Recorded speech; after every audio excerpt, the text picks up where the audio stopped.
হিন্দু উপবাস থাকে, রোজা সবাই থাকতে পারে, সিয়াম সবাই থাকতে পারে না।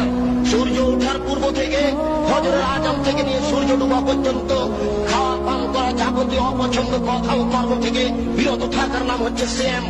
মাথায় কাপড় না দিয়ে একটা মহিলা রোজা থাকতে পারে, সিয়াম থাকতে পারে না। যাবতীয় অপছন্দ কথা ও কর্ম থেকে বিরত থাকার নাম হচ্ছে সিয়াম। একজন মহিলা ছোট ব্লাউজ করে রোজা থাকতে পারে, সিয়াম থাকতে পারে না।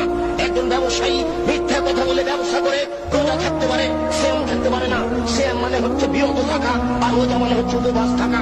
ঘুম থেকে উঠে সকালে দাড়ি কাঁচার পরে বাজারে যাবে, এই ছেলে রোজা থাকতে পারে, সিয়াম থাকতে পারে না।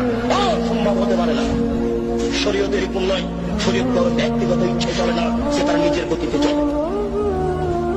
রোজা থাকা সহজ হতে পারে, সিয়াম থাকা সহজ নয়।